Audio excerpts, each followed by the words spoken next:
rare and balanced view on politics in today's world. Based on facts, born of rationality, common sense, and logic, providing context on today's events, this is American Perspective with Rick Thomas. Hello, everyone, and welcome to American Perspective. I am your host, Rick. Well, I need to apologize for last night. You know, it was eventually going to happen, and unfortunately, last night it did. Well, for all of you that don't know, I do have a regular 9-to-5 job. This is not my job. This is more of a side hustle, let's call it. It's not really, you know, I mean, it's something that I'm passionate about, and it's for, you know, obviously it's for America. But the thing about it is that my particular 9-to-5 isn't really 9-to-5. Let's face it, not everybody's is. And so occasionally we run across situations like we did yesterday where it was a extremely long day for me. To kind of give you a short crib note version, basically I encountered an issue, and I had to have a team and a cast of geniuses to help fix it. And that is essentially what happened. It took us about 6 hours to go through and get the whole thing fixed. And unfortunately, I ended right when I would end my video streaming time. So yeah, there you go. But, you know, I tried to let everybody know what was going on. I sent it out via all my socials, which, by the way, in case I haven't mentioned it, I am also on Instagram, although I'm not really all that active there yet because I'm still trying to figure everything out for that. And no, Amy, I appreciate that, but I am not a genius. I'm intelligent, don't get me wrong, but I am not a genius. Especially not in the way that these people are. But anyway, in this particular capacity and area. But anyway, as I was saying, I am on Instagram. I haven't quite figured it out in terms of how I'm going to utilize it, you know, fully, but there you go.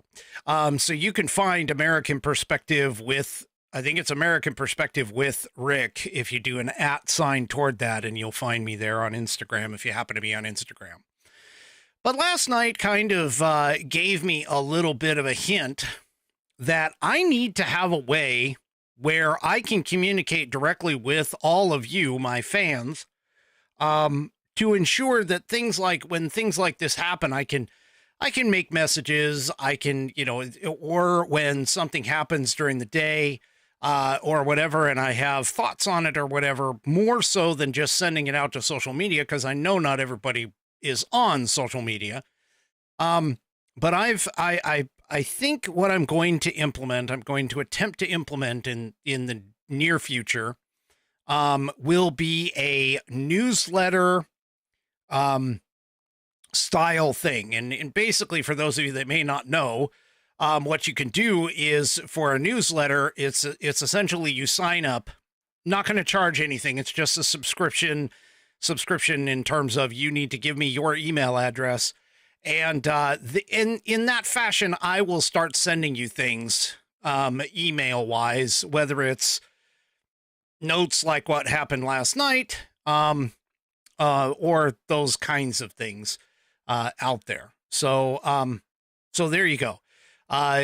Expect more information about that as I get closer to releasing it and opening it up. It'll be you know, a newsletter. I promise I won't spam you with a whole bunch of stuff. At least I hope not. That's not the intent. It's more of just like, hey, you know, here's kind of what's going on and that kind of stuff. So we'll try, and I'll like I said, I'll try and get it in the very near future, but hopefully it'll be soon. And that way, if we run across something like that, there you go. No, 3 Chevy, it doesn't involve timeshare opportunities. And no, I'm not planning on spamming anybody, like I said. Okay, so let's get down to the nitty gritty. Boy, folks, I am drinking from a fire hose. There is so much going on. and so many things change. The news cycle is moving so quickly that even the news, the mainstream media, is having a hard time keeping up with everything that's going on. And I got to tell you, it's refreshing. And the reason why it's refreshing, it's like all of a sudden you get this hit of, hey, there's something good going on. And then it's like, oh, hey, there's something else good going on. And then, hey, there's something else good going on. And the mainstream media, they all like, they have absolutely no idea about what the hell to do. Because they can't, they literally can't keep up. They cannot keep up. And they're having a hard time figuring out who, you know, to go after or what to say or whatever. And they're just so discombobulated. Trump is doing a fantastic job with this. And one of the main topics, of course, has to deal with immigration. We'll get into that a little bit tonight. Plus, I got a little bit more on the 14th Amendment and birthright citizenship. All of that coming up in just a short minute. But first, let's go ahead and get the Pledge of Allegiance going here. Tonight, we have Coco, Cam, and Sean reciting the pledge. And just for everybody that hasn't known yet, I know I do this every single time, but it's just a little reminder. Sean is autistic. He is normally nonverbal, but he gets so excited about this. And this is what's great about this audio file, is that he gets so excited. He actually joins in and everything else. So that's what you're going to hear. You'll hear Sean in the first part. You'll hear him drop to his normal nonverbal state, and then he comes back at the very end. And I am very proud and excited, and I love this audio clip for the Pledge of Allegiance. So if you are of mine, please stand, remove your hat if you're wearing one like me, and put your hand over your heart. Let's follow along with Coco, Cam, and Sean in reciting the Pledge of Allegiance. I pledge allegiance to the flag of the United States of America and to the republic for which it stands, one nation, under God, indivisible, with liberty and justice for all. Thank you, Coco, Cam, and Sean, for submitting that fantastic version of the Pledge of Allegiance. I do appreciate that. Do me a favor, if you would like to hear your version of the Pledge of Allegiance played here on the program, all you need to do is send me the file of you performing the pledge in your style. Send it to me either by audio or video. Doesn't make a difference. Send it on into fans, FANS, at AmericanPerspective.online. That's fans, FANS, at AmericanPerspective.online. And I will get you into the rotation. I haven't had a new one in a while. I'm looking for new ones. So please do it somehow and send it on in. Send that audio file or that video file on in, and I'll get you into the rotation. It's fantastic. I love it. All right, tonight's headline sponsor, I'm wearing you. What am I doing? What am I saying? I'm not wearing you. I'm wearing one of these wonderful patriotic shirts. These are the men's cotton polos that I'm wearing because I happen to love that style right here on the program. This one has American Eagles, has the flag, and so on and so forth. You know, it's just fantastic. But where do I get them? Well, I get them from a place called theflagshirt.com. Go to theflagshirt.com and check out all of their patriotic styles. They are having their end of January sale, where right now they have up to 50% off of select patriotic gear. They've got women's shirts, men's shirts, kids and accessories, all kinds of stuff. You can go and check out what they have on sale, and go to The Flag Shirt to do that. You can go and check it out. Also, too, As always, they have free shipping on orders of $75 or more. When you purchase $75 or more, they'll give you free shipping. But I know some people can't do that. I get it. We're still feeling the effects of the previous administration, and I'm not going to say that man's name, hopefully, ever again. But I am going to help you out. Here at American Perspective, if you go to flagshirt.americanperspective.online, that's flagshirt.americanperspective.online, you will get a code that you can copy and paste into the promo code box at checkout at theflagshirt.com and get yourself $5 off your order. Go to flagshirt.americanperspective.online to get your coupon code that you copy and paste into the promo code box at checkout at theflagshirt.com, and you'll get $5 off your order. Go to theflagshirt.com and get yourself patriotized. All right, well, the mainstream media, like I said, they're having just a fantastic meltdown. And by fantastic, I mean it's fantastic for us conservatives to watch this entire freaking thing.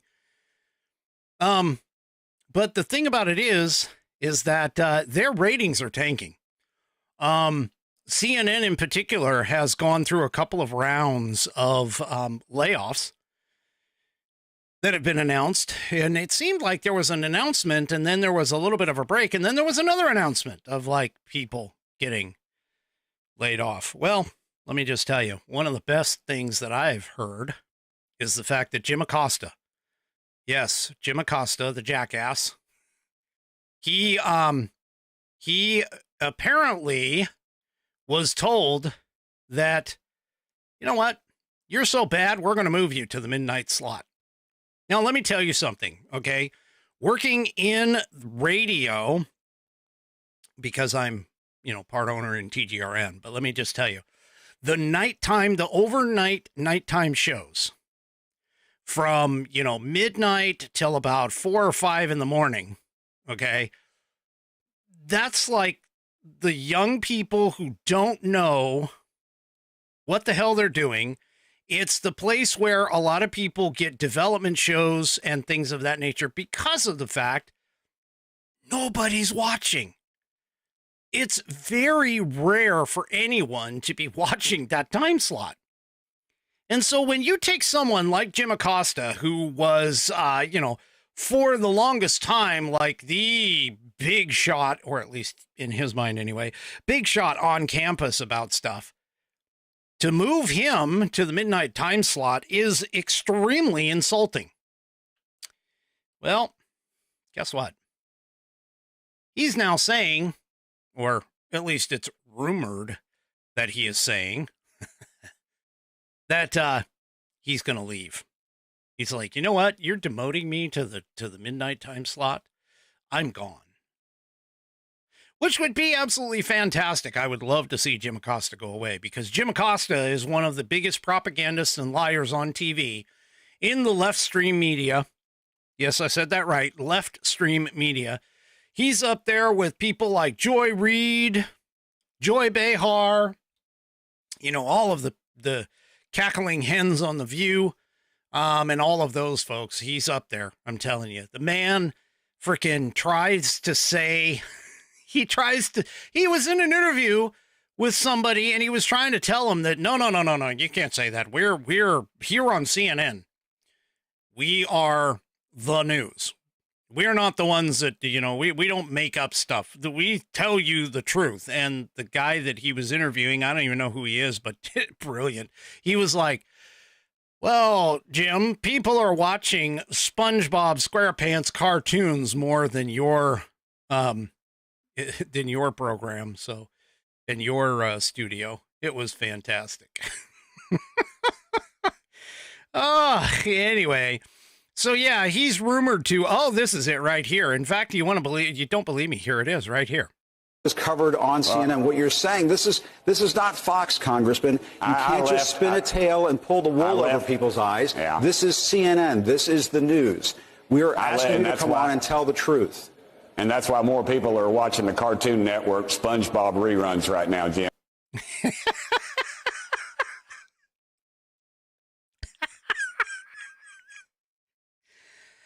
I started laughing the minute that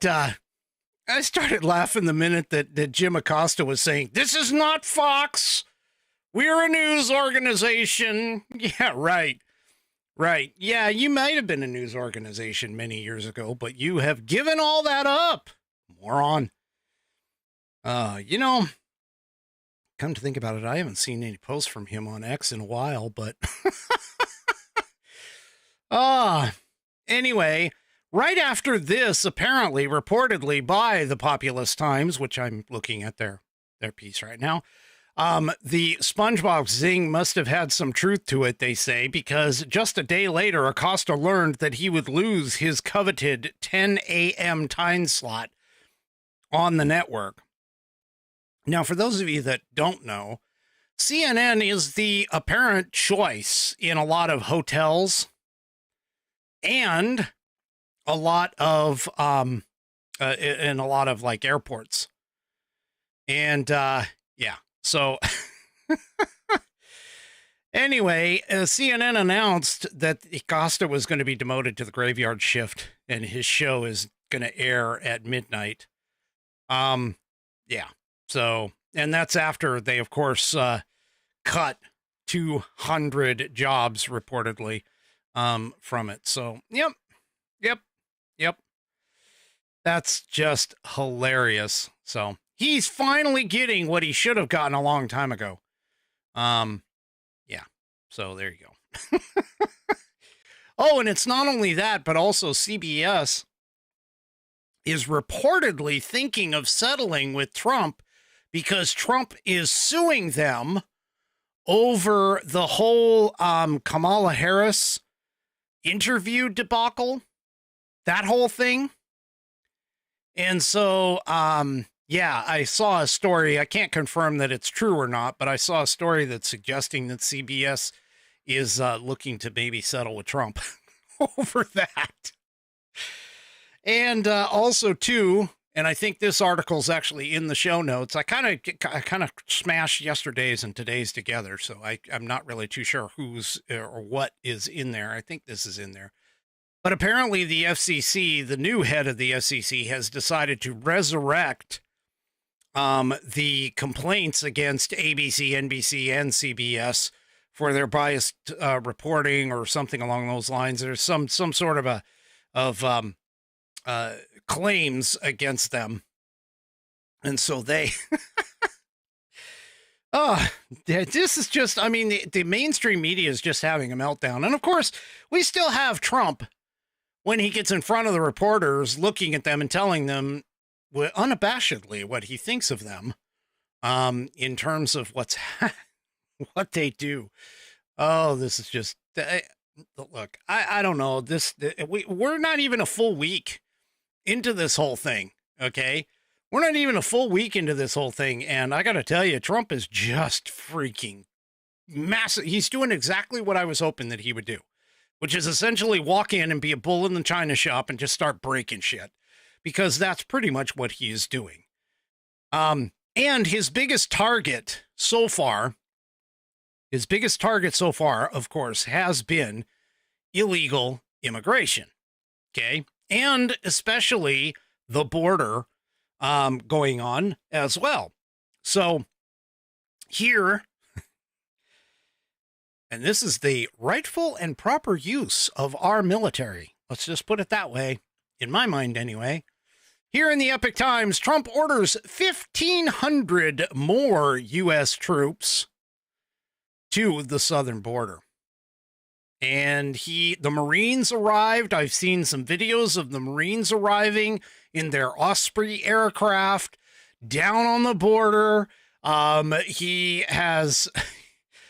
has ordered, all kinds of different things. He ordered these 1,500 troops on the 22nd, which was 2 days ago.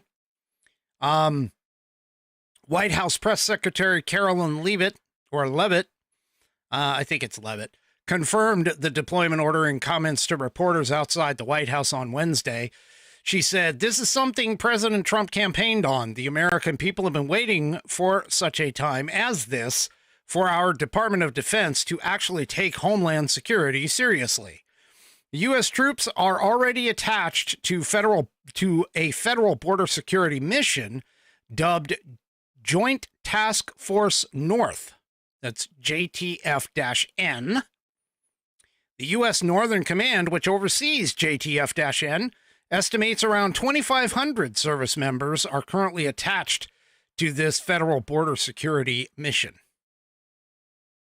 And on the campaign trail, of course, Trump repeatedly indicated that he would pursue a more expansive border security efforts, including increased troop deployments.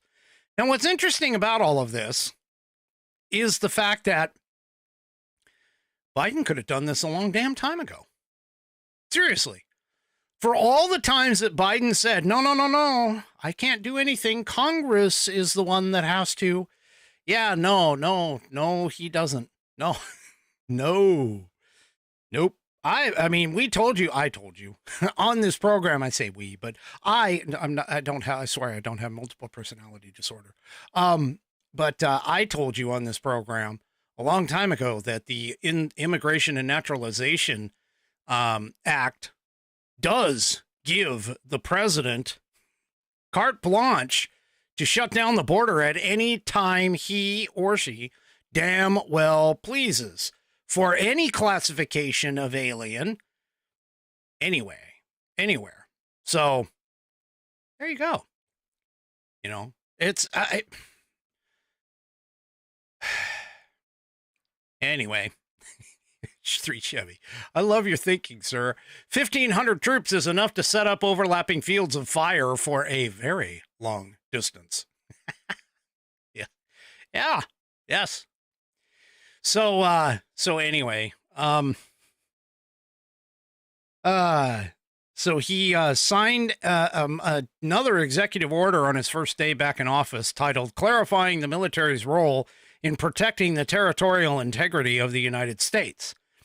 That particular order states the U.S. Armed Forces are to prioritize the protection of the sovereignty and territorial integrity of the United States along our national borders. Now, for those of you that don't know, he also signed an executive order that named the cartels in Mexico as a enemies of the state, terrorist organization, some kind of classification that honestly changes their position within stuff like this. So don't be surprised, not saying this has happened yet, but I can guarantee you that if the thought occurs to somebody, don't be surprised if the military has orders that says, hey, if you run across these cartel folks, you don't give them any sort of leeway at all. Okay. So anyway, I'm just saying. So around 4,500 National Guard troops from participating states are currently assisting in Operation Lone Star, according to the Texas Military Department. Acting Secretary of Defense Robert Salasses, I don't know how it's pronounced, but anyway, said in a Wednesday evening press statement that additional helicopters and intelligence analysts would also augment the existing military mission on the southern border to provide increased detection and monitoring capabilities. Salasses said the military would also provide added airlift capabilities to assist the Department of Homeland Security with the deportation flights of more than 5,000 illegal aliens from San Diego, California, and El Paso, Texas border sectors. Now, I've been to El Paso, Texas on the border, close to the border there. Yeah, it's kind of interesting. There is a large stretch of the border where the highway looks down into Mexico itself. So yeah, anyway, so yeah, this is a good thing. This is a good point. This is a good thing. This is exactly what Trump was elected for. One of the major reasons why Trump was elected. And therefore, that's just, how it goes. It's glorious in my mind. But apparently, I've heard tell, and I haven't had this confirmed, but I know that my smart, intelligent listening audience, especially my Whiskey Warriors over on Rumble, have pointed out that apparently Mexico is stating that they are refusing to allow the military flights that have illegal aliens on board to land in Mexico. We'll see how long that lasts. Because I guarantee you, Trump is not afraid to go ahead and utilize tariffs and other things. He literally is kind of the carrot and the stick guy. He's like, I'm telling you right now, you can take this carrot. This is what I'm offering you. You can take this carrot. But if you don't, I got a big old bat sitting behind my back here that's ready to swing. So, yeah, it's going to be nice. It's going to be nice. Also, too, I don't know if anybody's seen this, but several immigrants, for an example, ICE arrested 308 illegal immigrants on Trump's first full day in office, according to Tom Homan. And they were sent off. They were collected and sent off. One of them was a Haitian migrant who was, or Haitian alien, I should say, who was apparently like 17 times or something. He was accused of like a number of crimes and was still out on the streets, and they had to like collect him and pick him up. So, yeah. Anyway. Oh, I'm getting hit. Sorry, Becky. I know you guys are just as smart. That's all my Whiskey Warriors are really smart. You guys keep me on my toes and keep me straight and narrow and everything else. And I miss you guys. I tell you, I miss you guys when things like last night happened. This drives me nuts. But anyway, okay, to get us back on track here, because I don't want to get off track too far.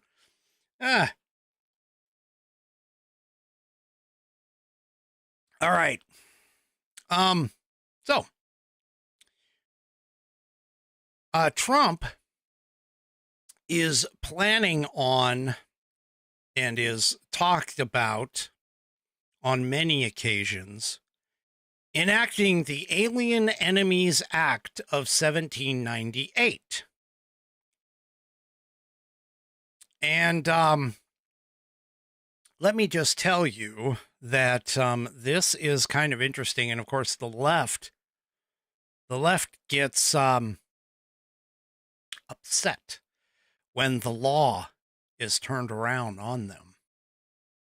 Well, let me just explain really quick what the Alien Enemies Act of 1798 is. This is in the Epoch Times. So the act itself, which is still active, by the way, allows the government to detain or remove foreign nationals without a hearing in times of war or invasion. So in other words, they don't go to a judge. They don't pass go. They don't collect $200. They get summarily sent directly to the border. Now, Trump has already made a couple of moves in his executive orders that sets up the, let's say, the runway for this particular plane to be landing. All right. And he, by saying and mentioning that we are in an emergency situation with the southern border being an invasion, that sets this up. Now, Trump kind of alluded to this toward the end of his campaign, and I think he's right in potentially giving it and enacting it. But he's talked about dusting off this centuries-old law to expedite the deportation of foreign national gangs and cartel members, of course, to help secure the U.S. and the border. So the Alien Enemies Act is actually part of, and we talked a little bit about that on this program, okay? But the Alien Enemies Act was part of a larger group of acts that were all called the Alien and Sedition Acts. And Congress enacted them during the John Adams presidency when the United States was on the brink of war with France. It's a sweeping law that, when invoked, grants the president extraordinary power. And like I said, Trump signed 10 border-related executive actions on his first day, including the executive order that states that the president may invoke the Alien Enemies Act to stop any invasion or predatory incursion against the territory of the United States by a qualifying actor, which also, by the way, sets up this entire situation for, like I said, the cartels down at the southern border. We now have military troops down there, and so it is entirely possible that you may hear in the near future of some kind of border skirmish, including the military. Okay.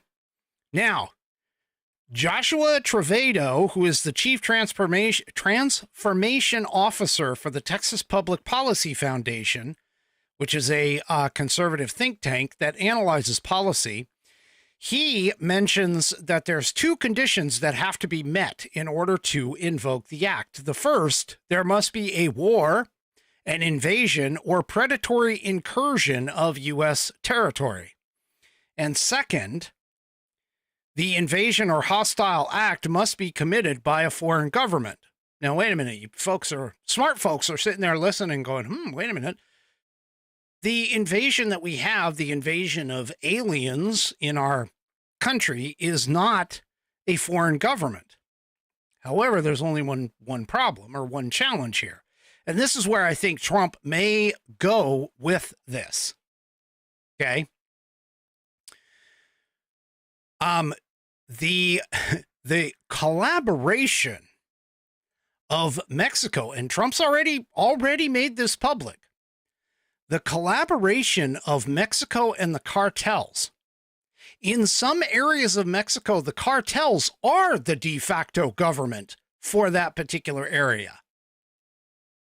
And so what we're dealing with here is a potential connection where legally he is tying the Mexican government to the cartels and therefore saying that the cartels are actually part of the Mexican government, which means that these invaders, okay, are part of the Mexican government and that these incursions are being facilitated by a de facto part of the Mexican government. Kind of like it this way. So because the cartels, according to Josh Trevello, however it's pronounced, cartels actually do have state support. In many cases, they are state agents. The intersection of the cartels with the Mexican government is very robust. Now, the Alien Enemies Act has only been invoked 3 times in the last 200 years. It was last used by President Franklin Roosevelt during World War II, of course, to create the Japanese internment camps after the 1941 attack on Pearl Harbor. Now, of course, we all know that a lot of people object to that today. Okay, but all of that being said, given the fact that the act was initially used to stop French people coming into the United States from agitating for war, and based on the idea that terrorist groups acting as foreign powers or operating in association with foreign governments, and this is the key, could actually meet the requirement needed to invoke the law. So again, you have all those coyotes who are part of the cartels who are bringing people across the border regardless of nationality. And the cartels are de facto connections to the Mexican government. You now essentially can infer that the Mexican government is facilitating these coyotes, or coyotes, however it's pronounced, bringing these people across the border. This is a genius level way of connecting the dots here that is going on. And yeah, so there you go. it's going to be interesting. Because, you know, as Joshua Trevino says, when you look at cartel activity, then we are being invaded. If an organization can kill Americans on U.S. soil and operate with foreign state support, it's very easy to make an argument that they are invading the country. And here's a picture. By the way, I don't necessarily care for Lindsey Graham, but this is kind of an interesting photo because it lists all the cartels that are in the place that are being designated as foreign terrorist organizations. And now that you have the foreign terrorist organizations and their connection to the Mexican government, you now have legal reason and recourse to basically say that Mexico is facilitating a terrorist organization, and therefore the Alien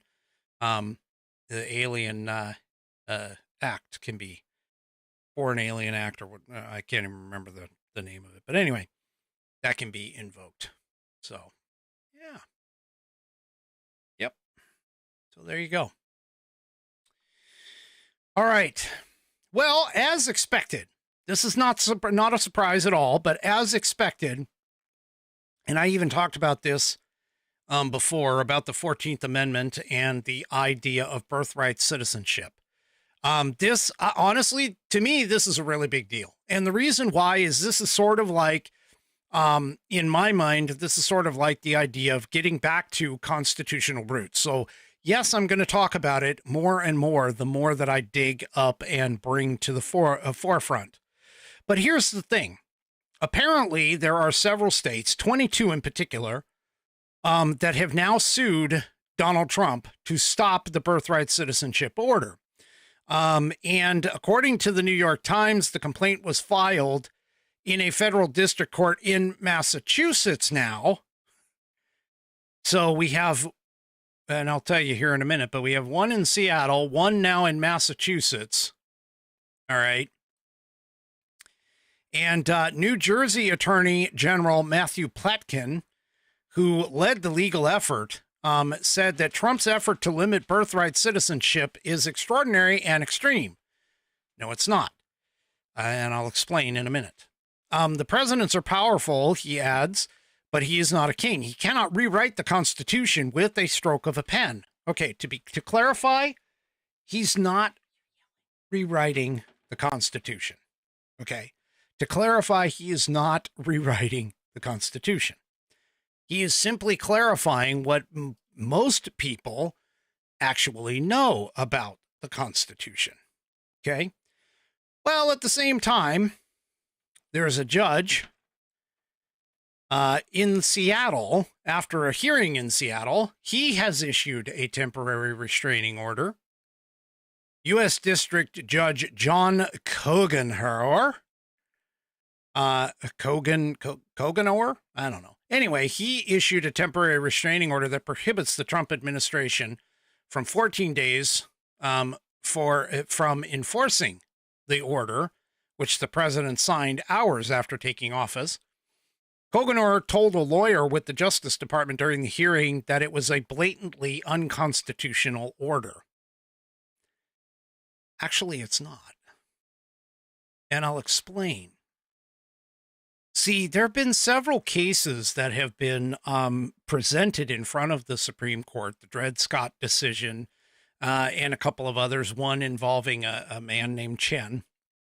And a lot of people point to the Chen case, I think it's Chen, point to that Chen case as the de facto case to show that birthright citizenship is allowed. But there's one little fact that, and one little detail that the left seems to leave out, in particular with that case, was that that individual was actually born to legal immigrants who naturalized. So the actual case itself that most lefties point to doesn't actually cover the idea of birthright citizenship. And there's an excellent article, I've got it in the show notes, of a gentleman who has done some research on all of this.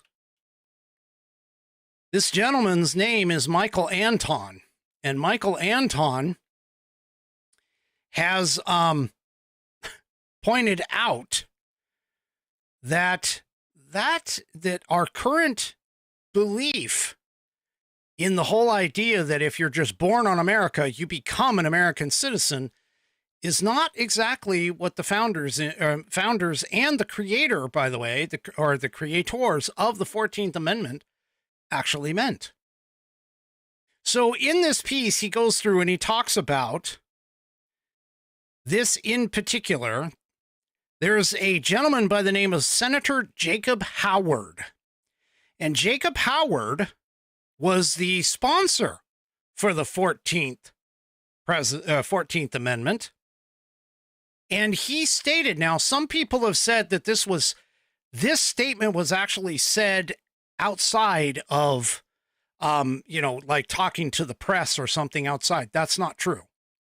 Where this statement that he is about to say, or that I'm about to read to you, was a part of the debates that happened on the Senate floor when he brought the 14th Amendment to the Senate floor for the ratification of it. And it's in the Congressional Globe. Now, for those that don't know, the Congressional Globe is actually at the time, the congressional record of all the debates and everything else. This is what he said the 14th Amendment, the Citizenship Clause, with the subject to the jurisdiction thereof, actually means. This will not, of course, include persons born in the United States who are foreigners, aliens, who belong to families of ambassadors or foreign ministers accredited to the government of the United States, but will include every other class of persons. That's key. He's talking about persons born who are foreigners. Now, here's the way that it also, and he's not the only one, by the way, when they were debating this, he's not the only one that talked about this. So what this essentially means is that in their minds, when they were writing this, is that if your parents were not naturalized or natural born citizens themselves, they were considered to be connected to a foreign entity, and that you and responsible to that foreign entity, and that you as a baby cannot make that decision, basically, that you are connected to your parents. And if your parents are of foreign descent and not naturalized, or, well, I mean, if you're a foreign descent, you can't be here. But if you're of foreign descent and not naturalized as a naturalized citizen of the United States, the baby cannot be a citizen of the United States. So, and trust me, I've seen different things, but here he talks about, and again, like I pointed out here in the piece here, which I seriously encourage you to read. This is in the Congressional Globe. And the Congressional Globe was the ancestor to what's called the Congressional Record today, which of course records the congressional debates.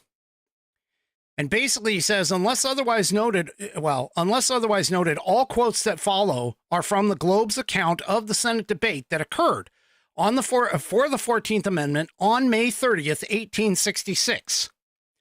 They don't purport to be exact transcripts, especially with regard to punctuation. So to be really certain of what Senator Howard, which I just read to you, Senator Howard was trying to say, we have to read the entire part of the debates and place his comment in context. Senator Trumbull says that subject to the jurisdiction means not owing allegiance to anybody else and being subject to the complete jurisdiction of the United States. Now, Trumbull, of course, does not say not owing allegiance to a foreign government for whom one serves as an ambassador or minister. He basically says plainly that anybody else, i.e. any foreign nation or tribe whatsoever. And to hammer that point home, he continues in the Globe where he says, and being subject to the complete jurisdiction of the United States. To be subject to the complete jurisdiction of the United States is to owe allegiance to no other country or tribe. So you need to understand, this is part of the reason why the American Indian was not considered a United States citizen back in the day, because they held allegiance to an outside tribe. And I'm telling you, in terms of history, this has been a common theme when you look back in history, to a common theme across the board. Okay, the word complete in the piece here is important. The authors of the amendment affirmed that all persons present in U.S. territory are subject to U.S. law, that is, both obligated to obey it and entitled to its protection for person and property, but that this is just a partial jurisdiction that any sovereign state claims over aliens on its soil. For an example, if you go to Mexico and break the law in Mexico, they arrest you for breaking law in Mexico, even though you were an American citizen. That part is clear, but you're not a Mexican citizen in that particular case. So here also too, Senator Edgar Cowan of Pennsylvania clarifies, if a traveler comes here from Ethiopia, from Australia, from Great Britain, he is entitled to a certain extent to the protection of the laws. You cannot murder him with impunity. It's murder to kill him, the same as it is to kill another man. You cannot commit assault and battery on him, I apprehend. He has the right to the protection of the laws, but he is not a citizen in the ordinary acceptance of the word. Senator Howard, of course, further clarified the meaning of the jurisdiction clause, endorsing the interpretation of Senator Trumbull. I concur entirely with the honorable senator from Illinois in holding that the word jurisdiction, as here employed, ought to be construed so as to imply a full and complete jurisdiction on the part of the United States, coextensive in all respects with the constitutional power of the United States, whether exercised by Congress, by the executive, or by the judicial department. That is to say, the same jurisdiction on or in extent and quality as applies to every citizen of the United States now. Now, quite obviously, what they are talking about here is the fact that the constitutional power of the United States is not coextensive with foreign nations. Senator Reverdy Johnson of Maryland added yet another support of this viewpoint, clarifying his comment now. All this amendment provides is that a person born here in the United States and not subject to some foreign power, for that no doubt is the meaning of the committee who brought the matter before us, shall be considered as citizens of the United States. That would be seen to be not only a wise but necessary provision if there are to be citizens of the United States entitled everywhere to the character of citizens of the United States. There should be some certain definition of what citizenship is, who created the character of citizen between himself and the United States, and the amendment says that citizenship may depend upon birth. And I know of no better way to give rise to citizenship than the fact of birth within the territory of the United States. And this is the key here. Born of parents who at the time were subject to the authority of the United States. So he's saying basically that the amendment defines citizens as all persons born in the United States and not subject to some foreign power. Not merely the children of ambassadors, but also not subject to some foreign power. In other words, they also must be born of parents who at the time were subject to the authority of the United States. So this, and Senator Johnson, to further clarify, also added, read the first clause of the Civil Rights Act of 1866, which was passed earlier in that same year by the same Congress. And that first clause reads, as I mentioned, just like the 14th Amendment, all persons born in the United States and not subject to any foreign power, excluding Indians not taxed, are hereby declared to be citizens. I'm sorry, but it's not this way. It's not this way.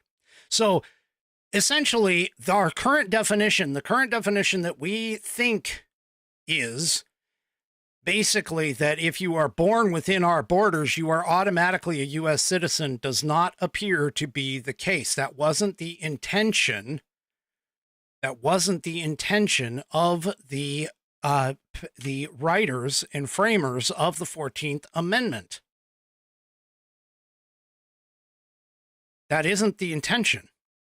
So also, too, Representative John Bingham of Ohio, who has often been called the father of the 14th Amendment, mentioned in an earlier debate explaining to the House the purpose and meaning of the Citizenship Clause of the 1866 Civil Rights Act, said, "I find no fault with the introductory clause, which is simply declaratory of what is written in the Constitution, that every human being born within the jurisdiction of the United States," and this is the key, "of parents not owing allegiance to any foreign sovereignty, is, in the language of your Constitution itself, a natural born citizen."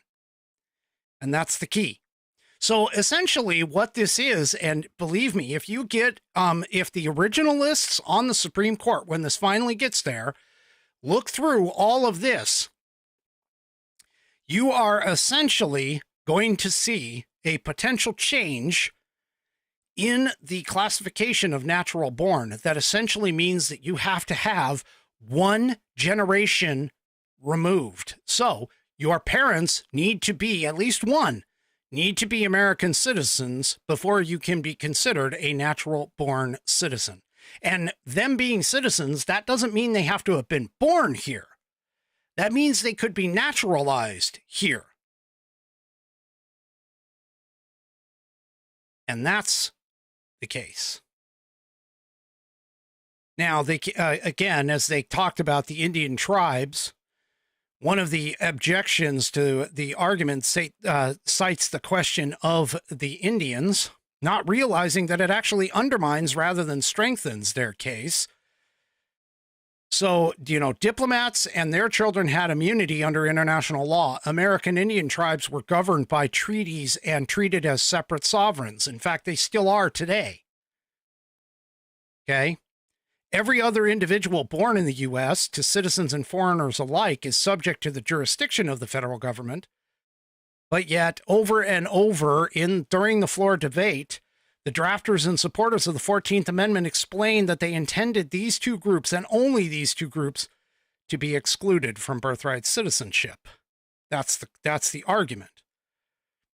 Okay, but the very quote from Senator Howard, which the critic in this case misused, called the author a liar and undercuts this assertion, because the citizenship guarantee will not, of course, include persons born in the United States who are foreigners, aliens, who belong to the families of ambassadors or foreign ministers accredited, so on and so forth, but will include every other class of persons.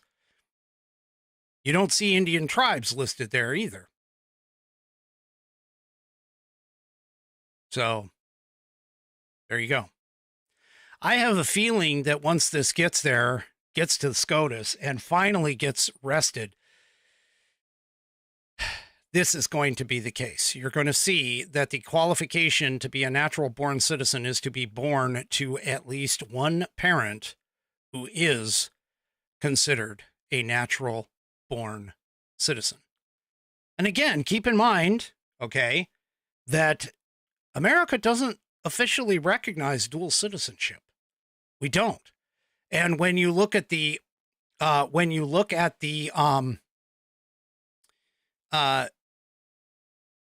when you look at the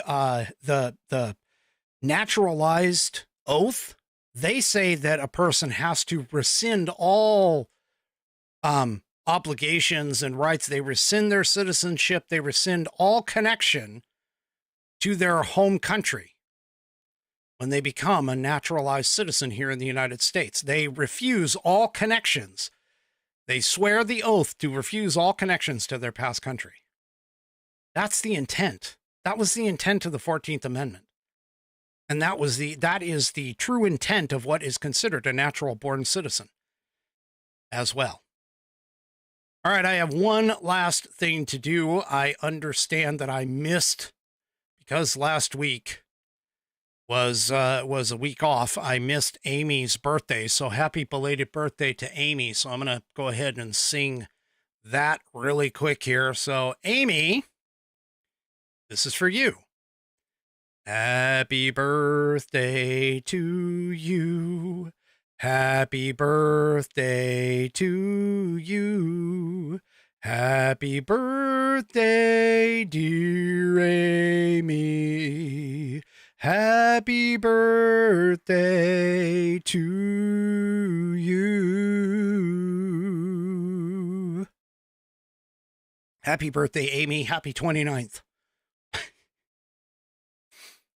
All right.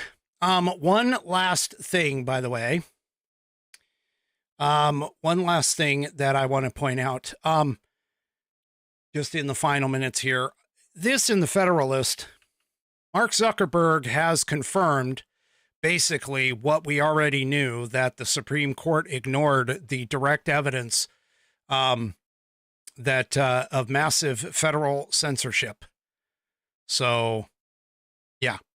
He apparently was on the Joe Rogan program, and it was primarily regarding COVID-19, but he said that the Biden administration waged a campaign against his company to suppress disfavored speech. Zuckerberg told Rogan, "I don't think that the pushing for social media companies to censor stuff was legal." That was his quote. So, yeah. Anyway, the Supreme Court punted the case of Murphy v. Missouri, which was previously known as Missouri v. Biden, which is still going on, by the way. That's still going on in the lower courts. But the Supreme Court essentially refused to put an injunction on the federal government. Of course, now we don't necessarily have to worry about that because Trump is in office, but still. Once again, another conspiracy theory has now been confirmed by somebody who should know and is part of the matter. All right, folks, that is it for me for this evening. Do me a favor, if you haven't already, head on over to rumble.com, get yourself an account. It is free, and once you are signed up and signed in, be sure that you search up the American Perspective channel and hit that green follow button to get notified every time I go live. Also, too, don't forget, tomorrow night is Saturday. Saturday is 1 hour later. That is a 6 p.m. transmission time here on the West Coast, 9 p.m. on the Eastern Coast. And we will have a show. It's an hour and a half long for Saturday night. And hopefully I'll have a question of the week. Haven't received one yet, so I'm hoping to get one. Send it off to fans@americanperspective.online. That's fans@americanperspective.online. Have a great rest of your evening. We'll see you tomorrow night. And good night, everybody. The previous broadcast was produced and is owned by Active Eye Media, LLC. All rights reserved.